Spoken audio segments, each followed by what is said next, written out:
Watch old anime. Look, I get it.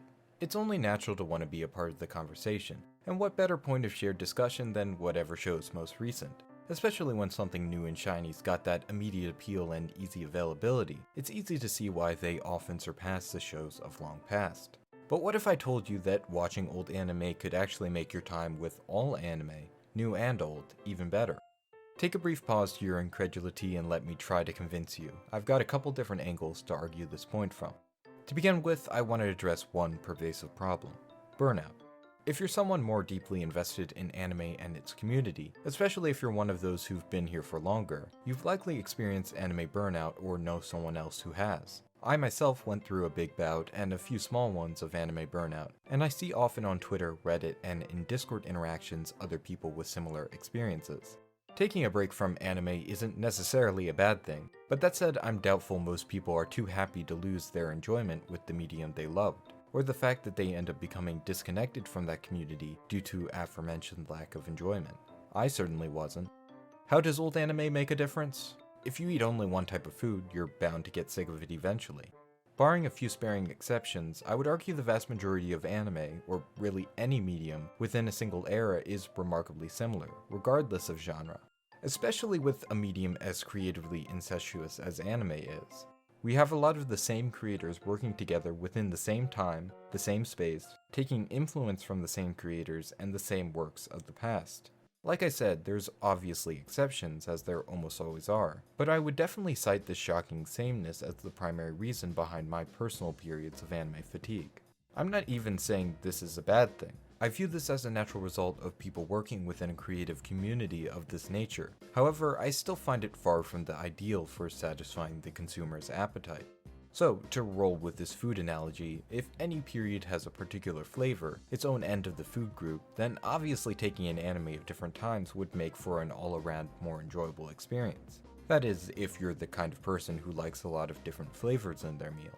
For every different era, there will be different creative minds and approaches, all taking inspiration from different works as well, and also shaped by technical limitations and the varying socio-political climate of the time.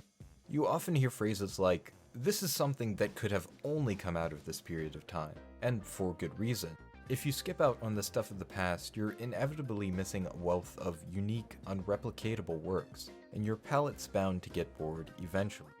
A related reason for the healthy relationship of old and new is specifically that of two words which I've now repeated so much it's starting to feel like a catchphrase: influence and inspiration. Where does the vast majority of anime and its creators take inspiration from? Well, other anime. To be able to recognize and acknowledge the influences and even direct references is both intellectually stimulating and immensely satisfying. Not only is it fun to get it, to be able to understand the reference, being part of that special club of sorts, it can also potentially illuminate certain elements, giving room for a greater appreciation of the work as a whole. To be able to follow the creative through line of artists and the establishment, development, alteration, and in some cases death of various tropes and trends is incredibly interesting, and particularly enjoyable because it is in some ways an easier path to trace than with other mediums. To raise a final point, there's the nice factor that comes with time. The very best begin to rise to the top.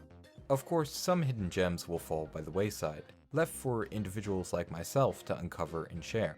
But for the most part, this system is a fairly reliable way of parsing through the overwhelming amount of media out there.